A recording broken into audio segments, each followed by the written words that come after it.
Good evening, Zoe. Good evening, Steve. Good evening, Sky.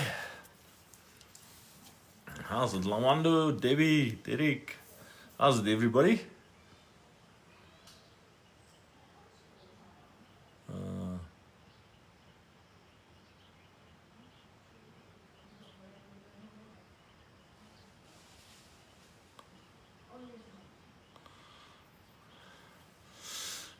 Good evening, folks. It is time for another Tuesday night of some TikTok Live. So if you have any questions, please let me have them.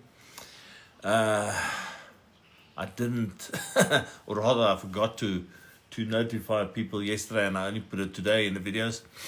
But so be it. I'm sure there will be a few people that has a few questions, so please go for it. Let's do a few questions, see if I can answer any of your financial questions that you might have. And let's have fun. I must be honest, I am on holiday for the week, so I was actually not keen to do this tonight. But the longer the day went on, the more I felt like, no man, I have to start doing this again after I haven't done it for a week or two. So, nice to see you all. Wandu, Tafara, Makona, Charles. I see the people as they come in. Van Staden, goeienaand. Amber Joy, how's it? And then that's how I can share it. So I wonder if I share it, what happens then? Share. Share. Okay. It's not going to work the way I want it to work. Any case, so there it is. So please, folks, if anybody has any questions, please type it in and let's see what I can help you with, if there is anything, so to speak. Interact, share, enhance, all kinds of funny things that you can do. Flip the camera, pause live, do settings, comments. Hey, about me. Well, about me. I suppose everybody knows by now who I am. Otherwise, you would not be joining. How's it, Webster? Good evening, Klatidi. And here we go, Aggressive Grey. Aggressive Grey. How's it, Aggressive Grey? Aggressive Grey, you can ask any questions with regards to financial advice. That is basically what I do. So I talk to people about retirement provision, investments, life cover, estate planning, disability cover, you name it, anything that you want to know, I try and assist. Webster, I'm good, thank you very much, mate. The fact that I can actually have a bit of a breakaway, I am actually working while I'm here, but I do have a few hours that I can spend and just relax a bit. So no, I'm doing very well, thank you very much. So let's see, TJ, I've seen you a couple of times, mate. Good evening. Oh, tonight. This is interesting. This must be the first time that it's ever happened that I don't see any questions. Well, not so early in the evening, must I say. Normally, by this time, I've had a number of them. Okay, let's see. Thank you very much for everybody that's liking it, although you haven't even asked a question. And if you excuse me, I'm just going to ask my wife for something. My lief, sal jy my ander foon vir my bring asseblief? Thank you. Well. Tonight seems like it's going to be an early and a quick evening. Nobody has got any questions. That's quite amazing. Thank you, Baya. That is quite amazing. I might actually get an early night in the restaurant tonight. In any case, let's see. Trinity, good evening. Aggressive Grey. There we go, sir. Thoughts on tax-free savings? See a lot of people getting it, but me, it doesn't seem worth it. Well, Aggressive Grey, I must be honest with you, I kind of feel the same, to be honest. So the thing with regards to tax-free savings is that the benefit in it is, if you do an endowment policy, okay, a life investment as they call it, the tax is taken care of in the fund, and the tax is the capital gains tax. So the portfolio manager pays on your behalf all the tax over to SARS. But in a portfolio, you've got growth, you've got dividends, you've got capital gains, you've got interest, you've got a whole lot of different things. So at the end of the day, everybody thinks, okay, so this capital gains tax that's taking place within the fund, that's 30% on all the growth that I'm getting, but it's not. And it's on an annual basis. So initially you've got 10,000 Rand growth, so there's no tax involved in it. So that's what happens in endowment. Now with a LISP or unit trust investment, if you withdraw the money one day, then the capital gain that you've made on that, that's taxed in your personal capacity. And once again, you get a portion of it tax-free, and then the difference is taxable. So the difference with the tax-free investment is that the premiums going in there, all the growth is tax-free right through your life. So the thing that people say is, listen here, I am going to get bigger growth on a tax-free investment than what I'm going to get on a unit trust or life investment. The fact of the matter is, if you have all three of these investments and all three of them are in the same portfolio, you're getting exactly the same growth. On the tax-free investment, you will get a little bit more out, because the tax that normally happens in the endowment or the capital gains tax that happens on a unit trust in your personal capacity, that is not there. The fact of the matter is, tax-free plans does not save you money unless you have invested for a long time and you've got a lot of capital gain on it. So my personal opinion on tax-free plan is yes, you are definitely, if you're going to be investing for a long time, you're going to make use of your full 36,000 Rand per year, you're going to invest your full 500,000 that you can do over your lifetime, and you're going to get capital growth on that, of 100,000, 200,000, 500,000, million, then you are going to get a little bit more out than what you would have gotten from a unit trust or life investment. But that saving that you make on that tax-free plan is not so big that it's going to make or break the bank. And therefore, as much as I know that tax-free plans are the be-all and end-all in everybody's life, to me, I'm just not a big fan of it. I think the biggest problem with regards to tax-free plans is that the majority of people take out a tax-free plan with the intention of saving tax on their growth. And yeah, I scored some, I've gotten one over the government because I'm not paying them tax. But then they withdraw the money every 2 or 3 years. Then they've never benefited anything from it. So tax-free plans, there's a place for it for anybody that wishes to save that little bit of tax. Personally, I do give it to clients. If they really want a tax-free plan and they really are persistent, insistent, name it what you want, by all means, then go for it. But personally, I am not all that hyped about tax-free plans. So I hope that helps you, sir. Well, basically, I'm sure it helps you because you seem to feel the same way about it that I feel about it. Any case, let's see. What's your thoughts on a 15-year investment? So Kunta Kentai. Kunta, my thoughts on a 15-year investment is the same as my thoughts is on any investment. Any form of savings that you do, or any form of investment that you do, is absolutely to your benefit. It doesn't matter whether you're going to be investing for 1 year or whether you're going to be investing for 70 years. It is good to do investments. It's good to invest money. With regards to 15-year investments, my thoughts is that because you're going to be investing for that long period of time, you've got a long time frame, and therefore you can afford to take high-risk portfolios or aggressive portfolios. So the only thing with regards to aggressive portfolios, and this is something that I think we should clarify, is an aggressive portfolio just means that you are taking a portfolio that is exposed to a lot of equities.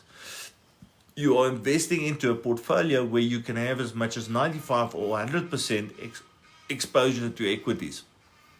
So it's not high risk in the sense that, listen here, I put my money in, I could potentially lose it tomorrow. It just means that you are putting your money into more investment vehicles that can give you potentially good growth than what you would be doing if you put it into a conservative investment where you only got 60% equities, for example, and the rest is in property, bonds, and cash. For those type of investments, you get a lower return on your investment because so much of it is in cash and bonds and so forth. So on a 15-year investment, very good thing to do. Make use of aggressive portfolios especially if you're going to commit and stick to the full 15 years. It will only be to your benefit.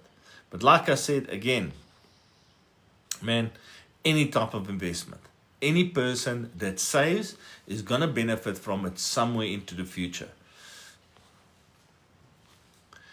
Kunda, you say you have an RA, also a GPF fund. What other investments will you recommend if I want to retire in 13? Well, number one, your GPF fund, you've got your contributions, that makes up about 15% of your gross income. Then if you got your RA, where you can contribute another 12.5% to get the tax rebates, that is fantastic. And then because you are with the GPF, you are most likely going to end up with an income that is going to put you in a tax bracket that's higher than 31%. And if that's the case, then I would do an endowment for 15 years or 13 years. Also known as a life investment, but yeah, an endowment or a life investment for 13 years. That is what I would advise somebody to do. And Gunther, I can tell you, there's a lot of people that will tell you, no, you should go into property, you should go into bonds, you should go into gold, you should buy this, that, and the other. It all comes down to one thing, knowing and understanding what you're investing in. If you understand the market for property, then you can try property. If you understand the market for gold, then you do that. But for somebody that does not specialize in investments or does not have specific insights and knowledge with regards to a specific market, to them I say, go and make use of something like an endowment, which I'm advising you to do, which I'm saying that you should be doing. Make use of an endowment investment for the plain and simple reason. You can put your money into that investment. You can choose a portfolio that is in line with the amount of risk that you want to take or the amount of growth that you want to pursue. And you don't have to worry about it. You've got somebody, you've got a specialist, a portfolio manager that actually manages that fund for you and that's looking after your investment and the growth that you have on it. So that's what I will advise you, sir. You've got the GPF, you've got the RA. Make use of an endowment, make use of a life investment. It will only be to your benefit. For the average person, under what circumstances is it good to have a family trust? Opening one. So Aggressive Grey, I think trust can be beneficial to anybody. It doesn't matter whether you are the average person, rich, poor, whatever the case might be. What the big and most important thing is about a family trust is that it's a protection of assets. And protection of assets is, a trust is a separate legal entity. So if you are going to buy properties, cars, businesses, whatever, and you all put all of that into the trust, that asset is protected in the event that you as the individual goes bankrupt, for example.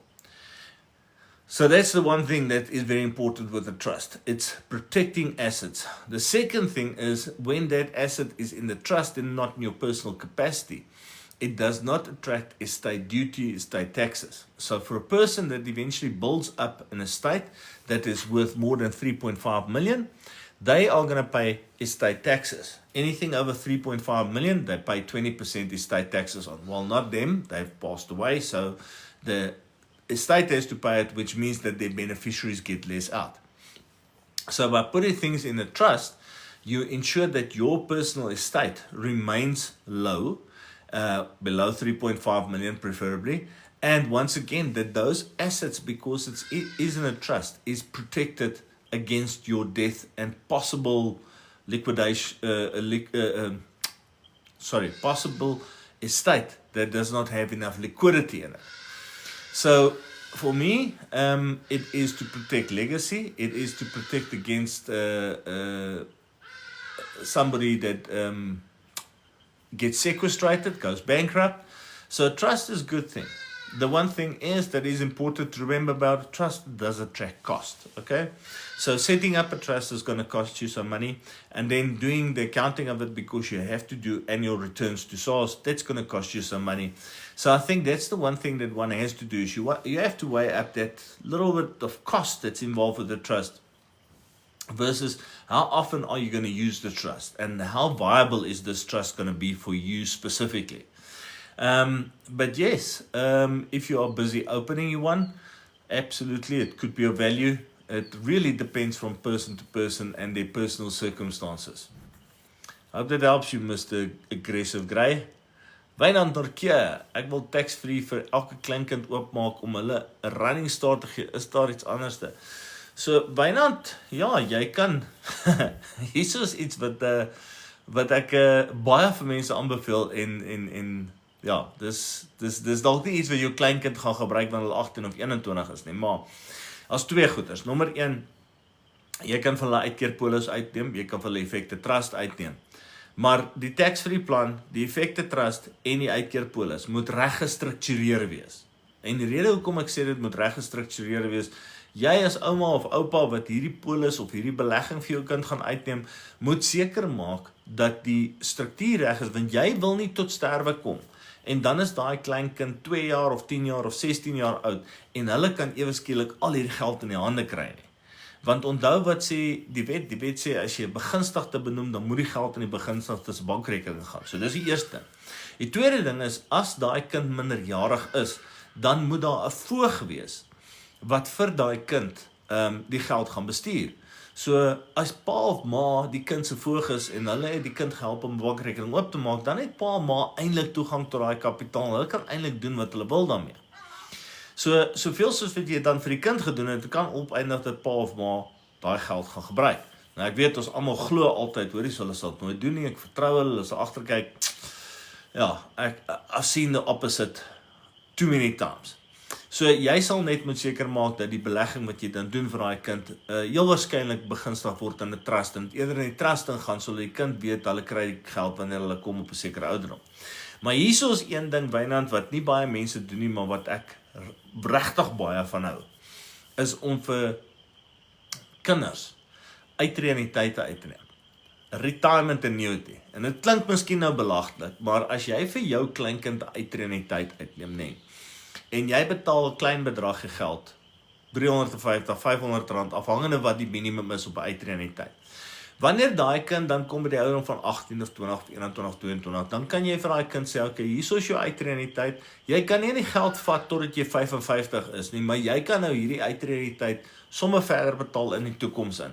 En dan is jou pensioen uitgesorteer vir jou aftree ouderdom eendag.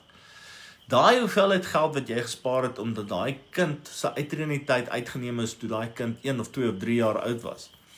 En jy gespaar het al klaar tot daai kind kom op 18 of 20. Die hoeveelheid kapitaal wat jy daarin gespaar het en hoe daai kapitaal dan gaan groei jaar op jaar. Groei op groei, snowball effek, die 8ste wonder van die wêreld. Sit daai kind in 'n posisie dat selfs al vat daai kind of selfs al sê jy net vir daai kind, hier is jou uitreuniteit, hy gaan enige uitbetaal as jy 55 is en daai kind betaal nie verder aan 'n uitreuniteit nie. Is die kans baie goed dat die groei op groei wat daai kind gaan kry al klaar genoeg gaan wees, laat daai kind daai een uitreuniteit kan gebruik as hulle enigste aftree kapitaal wanneer dit kom by aftrede. Ek weet, dit klink te goed om waar te wees, maar dit is absoluut waarheid. Want die geheim van beleggings is tyd. Hoe langer jy in 'n belegging is, hoe beter is jou opbrengs, hoe beter is jou groei. So daar's ons ietsie om te oorweeg, Wynand. Ek het al 'n paar somme gedoen vir mense wat ek vir hulle gewys het. As jy gaan 'n belegging uitneem, kom ons sê vir die kleinkind nou tot op ouderdom 20, die kleinkind is 2 jaar oud tot ouderdom 20 en op 20 hou jy op om hy uitreuniteit te betaal en hy lê nou net daar en hy hou aan groei tot daai kind kom tot op ouderdom 60. Die persoon wat op ouderdom 25 byvoorbeeld begin met 'n belegging en wat wil opvang met jou, moet 18, 12 keer gaan spaar wat jy gespaar het in terme van premie. Dit beteken, as jy R500 'n maand gespaar het vir jou kleinkind in 'n uitreuniteit en daai kleinkind se uitreuniteit word opbetaal gemaak by ouderdom van 18 of 20. Sy vriend wat op ouderdom 25 besluit, hoor, so nou gaan ek 'n uitreuniteit uitneem, maar ek wil op dieselfde punt kom as waar Wynand se kleinkind is. Daai ou gaan moet om dieselfde kapitaal eendag te kry. Nie kan begin op R500 'n maand nie. Hulle gaan moet begin met 3 of 4 of R5,000 'n maand om te probeer opvang met jou kleinkind se aftree of uitreuniteit. So dink daaraan, dit is 'n baie goeie geskenk. Dis 'n geskenk wat gaan vir die res van jou lewe. En nie net tot op ouderdom 20, 21, 22, wanneer almal vir 'n kind geld wil gee en vir mekaar wil koop en al sulke dinge nie. As jou kind nie finansiële dissipline of as jou kleinkind nie finansiële dissipline geleer het by pa of ma of by iemand anders nie, dan help dit nie hulle kry daai geld op so jong ouderdom nie, want hulle gaan dit mors. Dis net so eenvoudig soos dit. So daar's is jou opsies meer, effekte trust, uitkeerpolis, tax-free plan, maak seker is reg gestruktureer so die kind nie sy hande daarop kan lê nie, of die ouers nie hulle hande daarop kan lê nie, of 'n uittrede in die tyd. En dan maak jy sommer nou al voorsiening vir jou kleinkind se aftrede. Hoop dit help, Wynand, mooi gaan. Where was that? Sorry, folks, I just missed one here. Tatu, is it true that renting a house is a waste of money? Tatu, no, I don't think it's a waste of money. I mean, we all need to stay somewhere. So you need to pay to stay somewhere. So if you can only afford to rent, then it's not a waste of money because you have to pay for accommodation. But what I do think when it comes to renting property is that one should always try and rent for less than what you can actually afford. So let's say, for example, that you get a flat that you want to rent at 7,000 Rand a month. Or rather you can afford 7,000 Rand a month. Then you should rather look at finding something that you can rent for 4,500 or 5,000 Rand a month. But still then take the difference and put that into an investment. Doesn't matter whether it's a savings account or any of these other investments that we talk about. If you can afford 7,000 Rand a month, but you can rent for 5,000 Rand a month, and you save the extra 2,000 Rand a month, you are still preparing, you are then preparing to buy your own property somewhere in the future for cash. So renting is not a waste of money because, like I say, you have to stay somewhere. The one thing that I do find is that people want to buy a property and they then go and look at their own affordability. And once again, let's say they can afford 10,000 Rand a month. Instead of buying a property for what they need, being a young couple, maybe a 2-bedroom townhouse is more than enough. They then go and look for the biggest property that they can afford for 10,000 Rand a month because we are buying this asset. Instead of just going to buy a property that will accommodate their needs at this stage. So if you can afford a bond of 10,000 Rand a month, try and buy a house that the bond's only going to cost you 6,000 Rand a month. Or rent a place that's only going to cost you 6,000 Rand a month. But save the difference as if you are repaying a bond. And then in the future, a few years from now, you're either going to have a big lump sum that you can put down as a deposit on a house that you're going to buy, or you can actually buy a place cash. But Tatu, definitely, it's not a waste of time. Obviously, if you can find any way not to pay rent, and still have a place to stay, it's even better. But once again, just keep on looking at it from this point. Whatever I can afford, whether I'm going to spend it on rent, whether I'm going to spend half of it on rent, whether I'm going to spend it on a bond or half of it on bond or nothing, whatever I can afford to rent, I should be putting away to make provision for that house that I want to buy into the future. Okay, Tatu, hope that helps.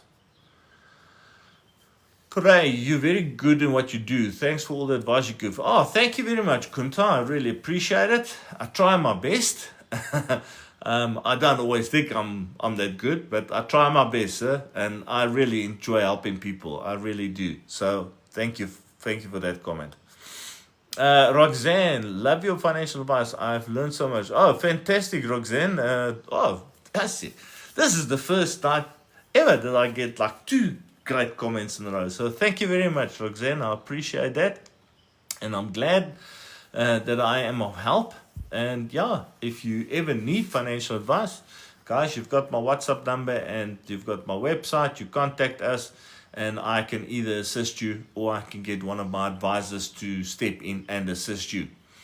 I do believe that they are doing basically the same as me because they train under me. And yeah, I might not always have the capacity to get to everybody, but luckily I do have the capacity to talk to them on a regular basis and assist them if they need help. But thank you, Roxanne, and thank you, Kunta. I really appreciate your comments very much.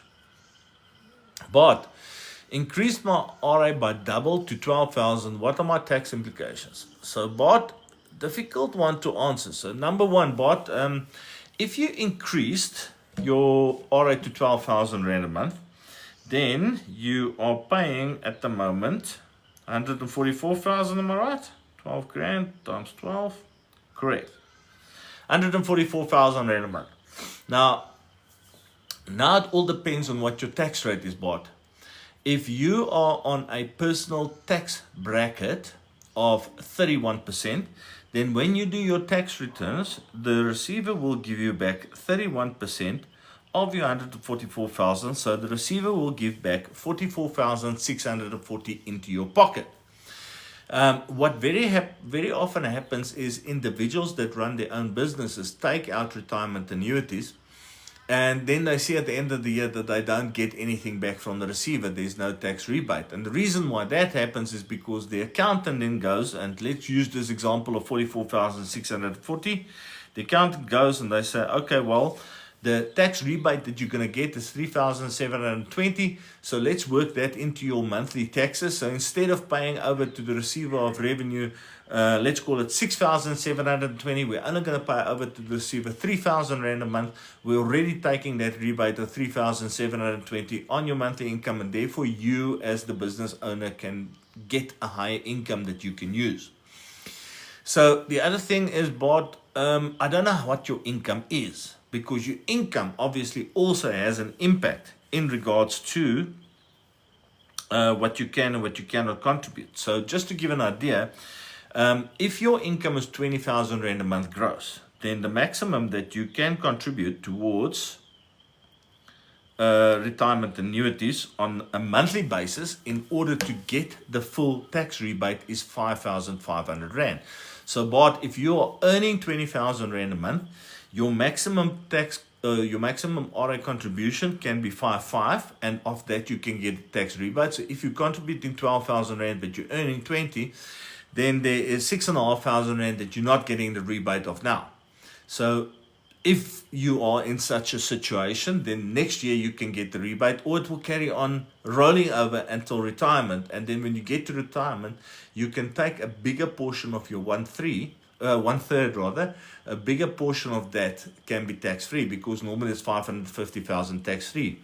But if you've had 500,000 Rand that's rolled over on a year-to-year basis until retirement, that you could not deduct because you couldn't make use of the rebate, then instead of getting 550,000 tax-free at retirement, you can now get 1,050,000 tax-free. Let's say that your 1/3 is only 550,000 Rand, and that's all that you are getting tax-free. Then the other 500,000 Rand, as you start receiving the income, instead of paying tax on that income, you will not pay tax on it until you have used up your 500,000 rebate that you've never used. So there's two ways that this thing goes. Number one is, what is the maximum that you can contribute towards retirement? And in your case, we don't know what your income is, but that 12,000 Rand, if that is not more than the 27.5% of your gross, then whatever your tax rate is what you can get back from the receiver on a yearly basis when you do your tax return. And then the second portion is, like I explained, now when you get to retirement, if you never could use the rebates or some of the rebates, it will just roll over until retirement, and then you can use it then. Okay, Bart, I hope that answers that one for you, sir. Some comments in this live were filtered to protect the community's experience. I wonder what comments is that. Lucia, thank you for sharing your expertise. Excellent content. Thank you very much, Lucia. I really, really appreciate the comments. It's really much appreciated. Let's see what we can get next year.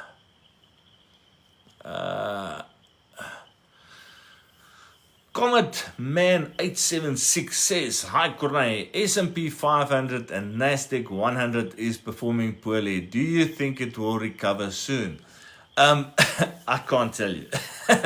I do not really concentrate on the markets. I follow them, but to be very honest with you, I don't concentrate on the markets because that's not the game I play. I do not do the buying and selling of shares, not personally in any case.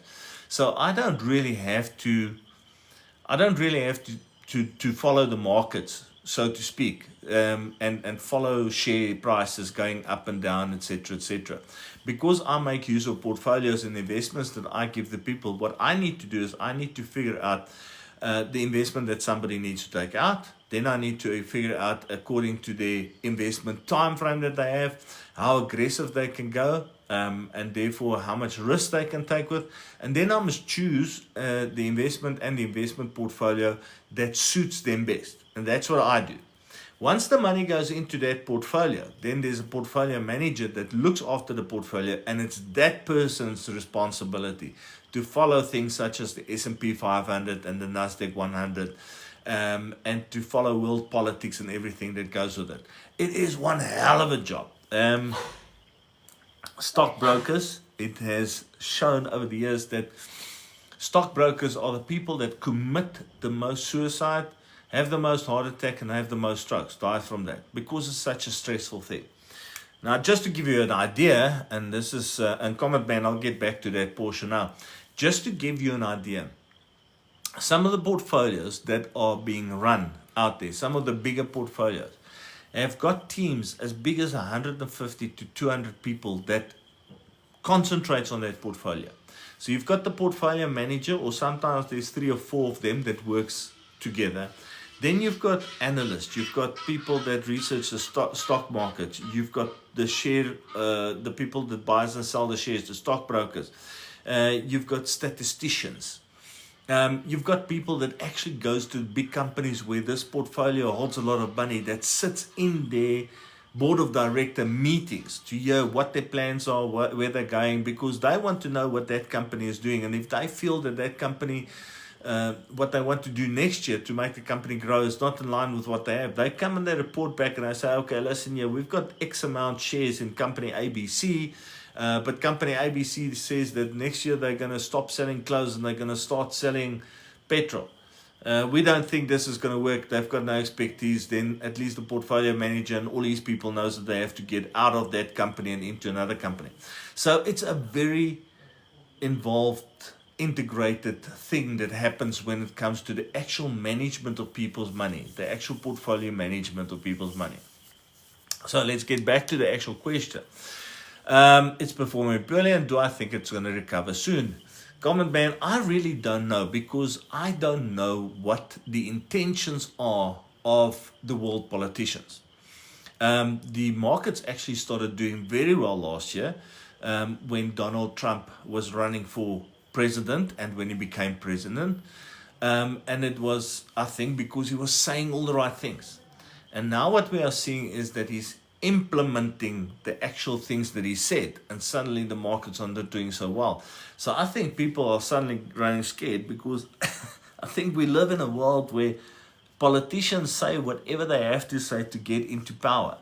But once they get into power, they just fall back into the same old, same old. And Mr. Trump is not doing the same. And suddenly I think it's shaking everybody and everything up a little bit. He's only going to be in office, I think, 100 days in about, 20th of Feb, 20 March, 20 April, somewhere around there. I think in another 3 months, we will see that things will start stabilizing. Whether it's going to take that long for the markets, I don't know. But I do think, and this is the one thing I do think, considering everything that's happening in America and across the world, and how they're looking at the economy, specifically America's economy, and how they want to grow it, it's giving everybody a bit of a wake-up call that you're going to have to change things, which might actually be very good for the South African government, because it might wake them up to say, listen, yeah, if America is really going to do what they're saying that they're going to do, then we're going to have to start doing things differently. So I think that the markets will pretty much stabilize, and we will see where it will be going in another 2 to 3 months time. But, and this is the one big thing, Mr. Comment Man, that I think that is important, is you should not worry about what is going to happen tomorrow, next week, next month. What you should do is you should look at your own personal time frame. If you've got another 5 years or 15 years or 25 years of investment to do, then whatever is happening now in all the economies in the world, you should actually not be bothered with. You should not care about it. You should just start investing. Find your specific investment strategy and start investing according to that strategy and follow it through. Okay? Because it doesn't matter what happens in terms of stock markets going up and down, up and down, up and down between now and next month or next year. What matters is what happens between now and whenever your money has to pay out to you. And it's been proven over and over and over. The time is the big eliminator. It eliminates all risk, and it always ends up going from low to high. So as long as you are in the right investments, right portfolios, and you've got time, forget about the world politics. You will be okay. Okay, comment man, I hope that answered it for you. Let's see, what is next?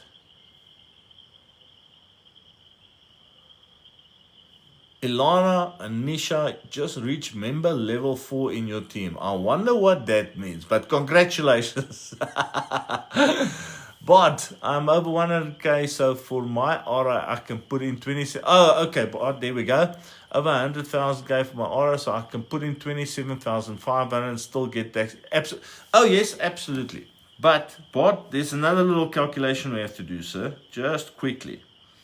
So if you are earning, let's call it 100,000 per month, times 27.5%, then you can actually put in per year 330,000 Rand. Divided by 12, divided by 12.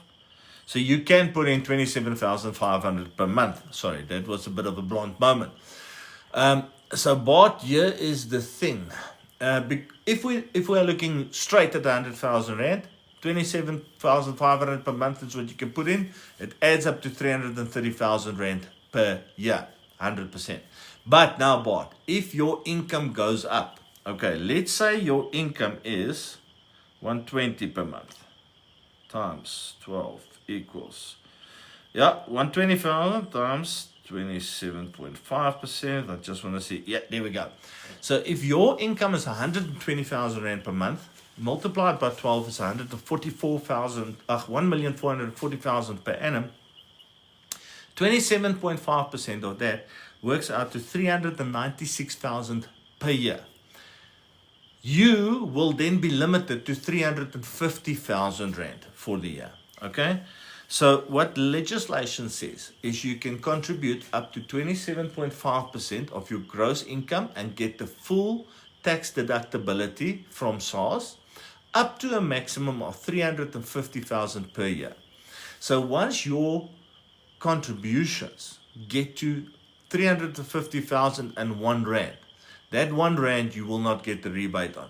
So that's the only thing you have to look at. You can contribute anything you want, but once you get to 350,000 Rand, then anything above that 350,000 Rand will then roll over to the next year's, and you can maybe use it the next year. And if you can't use it the next year, we go over to the scenario I explained earlier, where it rolls over until retirement, and you can either get that extra money on your 1/3, or you can get the tax rebates as part of your income. Okay, Bart, so I hope that helps you, mate. So the 12,000 Rand a month is fantastic. On 100,000 Rand, that's 12%. I am a big fan of saying to people, contribute 15%. 15% is the good benchmark. Number one, it's a good benchmark when one is contributing towards retirement and you want to make sure that you're going to get retirement. And it's also good when it comes to the tax rebates that you can get. Anything more than that, I normally advise people to go into an endowment so that you have a second investment that's a bit more liquid, but which is taxed in the fund. And the reason why I suggest that is when you get to retirement, if you only have a retirement annuity that you're going to get income from, then all the income that you get from that is taxable. So you pay tax on that in retirement. But if you've got two investments, if you've got a retirement annuity and you've got an endowment, when you get to retirement now, the retirement annuity's income will be taxable. The endowment money will be after tax income, so it's not taxable. So you get a bigger income between the two, but a lower tax rate. And what I mean by that is, let's say that you get to retirement and you get 50,000 Rand from your retirement annuity income, and that's taxed at, let's say, 31%. I think I'm right when I say that. And you've got your endowment, you get 500,000 Rand from that. There's no tax on that because it's after-tax income. You get a total of 100,000 Rand income now, but you only tax 31% on the 50,000, and therefore you are effectively taxed only 15.5% on your full income. So that makes financial sense to do planning like that and to have two different investments running side by side to give you the best possible retirement. So as much as I like retirement annuities, as much as I advocate that people should take out retirement annuities, good financial planning at the end of the day and proper combinations of investments and portfolios is the best possible way to go. Okay, Bart, thank you very much. I really enjoyed your question, and I hope the answer was what you was looking for. Vanus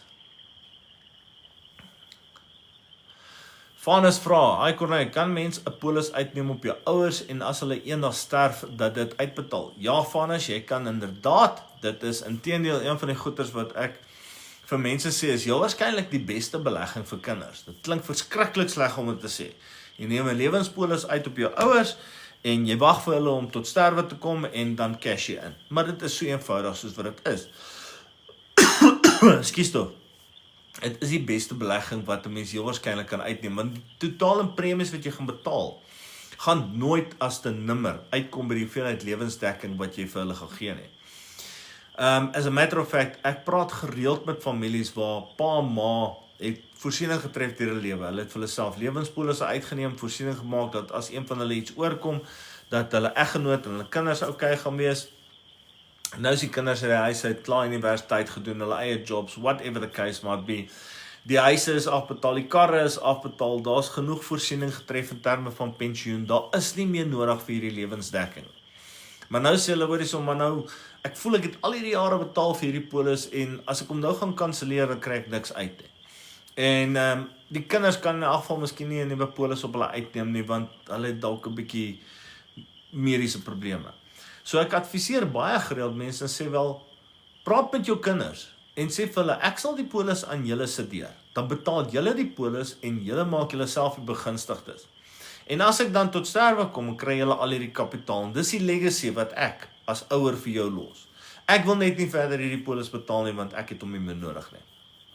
So, die vraag wat jy vra is in lyn met daai selfde tipe van advies. As pa en ma bereid is om dit te doen en hulle kan polisse kry, hulle is nie as gevolg van mediese probleme word hulle gediskwalifiseer nie, absoluut, dan kan jy op hulle polisse gaan uitneem. Ek doen dit op 'n gereelde basis wat ek sê, en ja, mens moet kan wys dat daar 'n finansiële motivering is vir dit, maar dit moet jy te kan doen. So Vanus, ek hoop dit antwoord het vir jou my maat, alles van die beste daarso. Okay, Wayne, I have 1 million in cash, banks paying 7% and a 32-day notice. Do I keep it there or buy an apartment cash? So Wayne, 7%.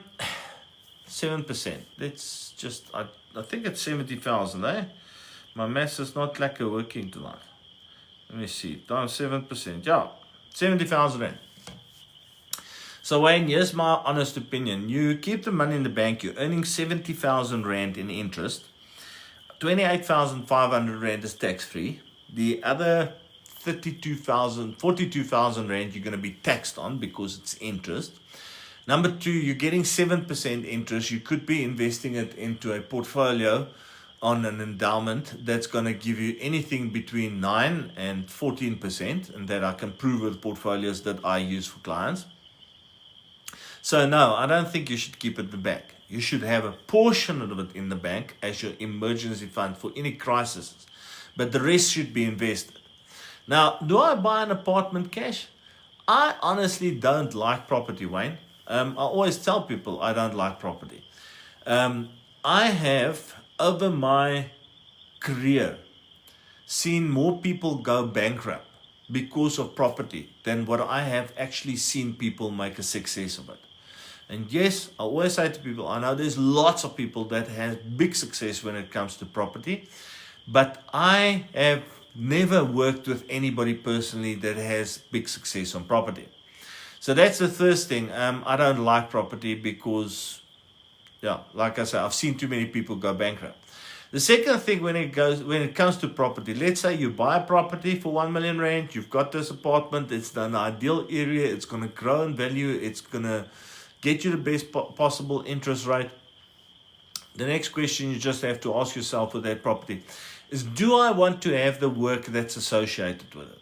I'm going to have to get that income on a monthly basis, so I'm going to have to play rental agent. Do I want to sit and battle with people not paying the rent? Do I want to sit and battle with all the things that can go wrong with properties, like geysers that burst, etc., etc., renters that damages my property, a rental apartment such as this that's standing empty for 3 or 6 months that I don't get anybody to rent it? If you can answer all those questions with the honest yes, I'm willing to go for that, and yes, I'm willing to go the chance, then absolutely go and get yourself that apartment. I just think it's much easier to invest your money in a portfolio, like I've explained to the previous gentleman. I think it's just much easier to invest your money in a portfolio where you get the growth that you are going to get on a property in any case, but without all the headaches that goes with it. One of my biggest clients, and the only person that I know that had semi-success with properties, ended up with 4 townhouses at some point. And it was about 4 or 5 years ago. We sold all of those townhouses because it was only 4, but he was just getting sick and tired of having to listen to complaints and having to ask people for his money and having to fix up stuff and now 4 or 5 years later, he's smiling this big because all the capital has been invested. He's getting 11% return on his investments on a yearly basis. He doesn't have to worry about anything. He's just a much happier guy with less stress. So Wayne, your choice what you're going to do, mate. Personally, everybody knows that watches my videos, I'm just not a fan of property. Vanus, ek het daai vraagie van jou geantwoord. Great, thanks Corneille. Ek by Momentum doen hulle dit, wat noem mens die polis lewenspolis? Ja, Vanus, dis 'n lewenspolis en dit maak nie saak by watter maatskappy jy is nie. Dit gaan alles oor jou finansiële adviseur. Of jou finansiële adviseur weet hoe om dit te doen en of hy die wetlike implikasies ken. En dis basies dit. So of jy nou dit by Momentum gaan doen of jy dit gaan doen by Liberty, Ou Mutual, Sanlam, Hollard, ek dink dit maak saak nie. Op die einde van die dag, lewensdekking is lewensdekking. As jy eerlik was in die beantwoording van die mediese vraag, dan gaan die lewensdekking uitbetaal. So dis die een ding wat die mens moet onthou omtrent 'n lewenspolis, is as die persoon waarop die polis gedoen was, eerlik is met hulle mediese vraag, dan gaan die polis altyd uitbetaal. So vir jou, Vanus, sal ek sê, dit moenie gaan oor of Momentum dit kan doen of nie, want hulle kan dit doen. Dit gaan oor jou finansiële adviseur, het hy die kennis en weet hy wat die wetlike implikasies is, nommer 1.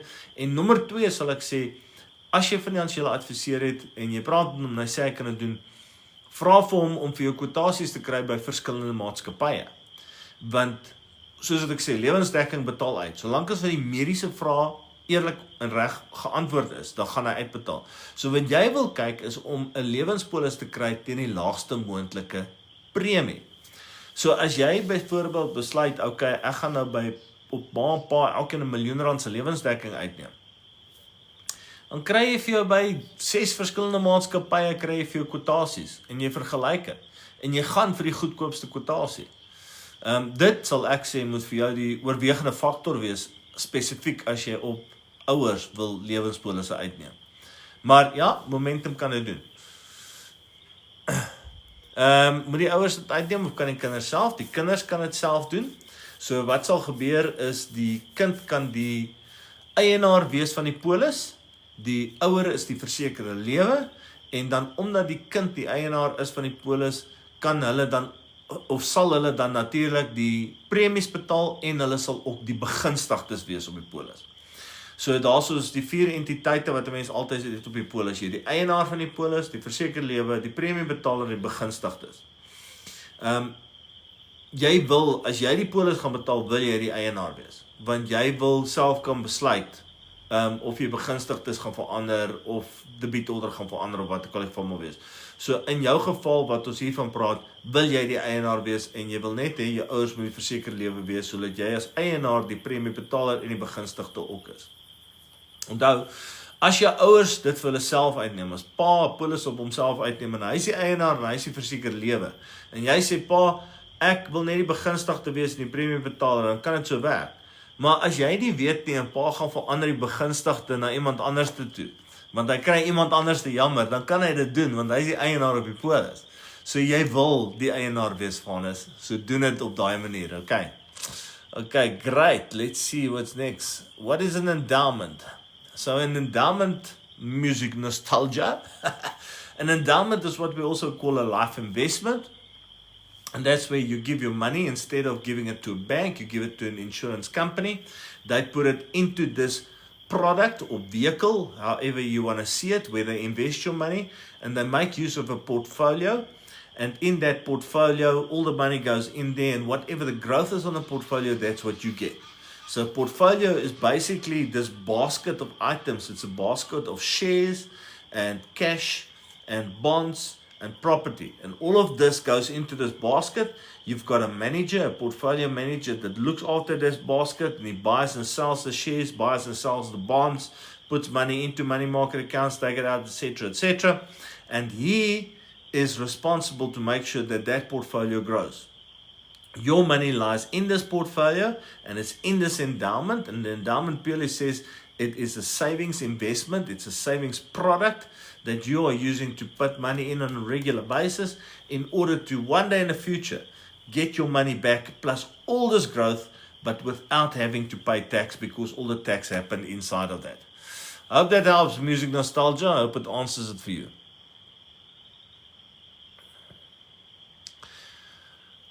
Ilana, how secure are our investments? Politicians are claiming the government will be laying their hands on it. Ilana, lots of people are claiming that. Oh man, if I can tell you how many comments I get from people that says, listen here, the government's going to take our properties, this is going to happen, that's going to happen. People don't understand, we have one of the best constitutions in the world.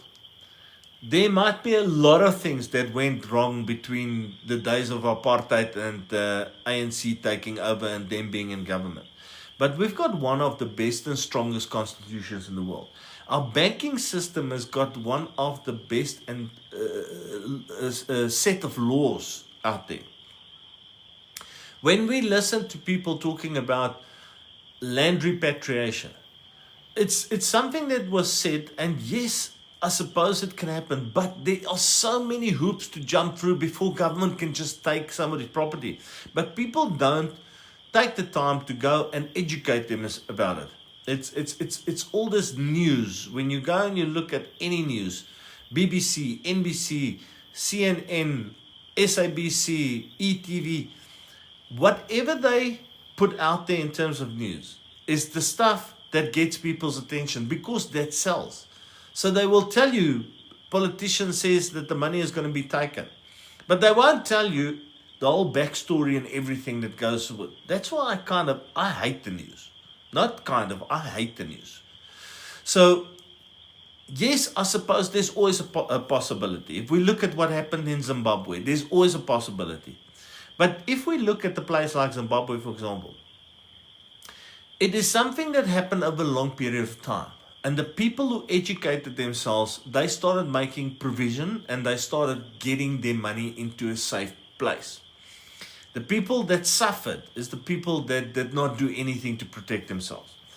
And what I'm saying to you is the same thing will happen in South Africa. People who protect themselves, people who educate themselves will have the time, if something like this happens, to get their money into safety. Now, if you are worried about South Africa, for example, and what could potentially happen in South Africa, remember, you can invest your money internationally. You don't have to invest it in South Africa. You can physically take it out of the country and invest it somewhere else. That if something goes haywire here, then your money is protected because it's not in South Africa. And every year, the government increases this limit of how much capital you can take out of the country and invest internationally. So I suppose anything is possible. But the one thing I do know is the nonsense people are talking about government is going to take our pension fund monies and our retirement annuities. That's not going to happen. Not soon. Definitely. A lot of stuff has to happen before that happens. A lot of things in the constitution has to change. That ain't happening. People say politicians are going to take the money out of our bank accounts. A hell of a lot of things have to change. We have to go down very dark routes before that happens. So, Ilana, what I'm trying to say to you is I will not be worried too much about what politicians are claiming. I think politicians will say whatever the hell they have to in order to get people's attention and get people to vote for them. That's my honest opinion. Between news and politicians, I don't know who I trust least. Any case, let me get off that thing. All sensational info. Tamil Zula Warrior, yes, I agree with you. All sensational info, the news disclose. Ladies and gents, I am very happy that I actually did this tonight. I feel that it's actually helped me to relax a bit more. I hope you have a stunning evening. I know it's just a couple of minutes before 7. But I think I've answered every question that has been there. Next week, Tuesday, I will be back. Please come and say how's it next week, Tuesday. Get some questions and let's chat again. I hope you all have a fantastic time. All the best. Keep on. Bye-bye.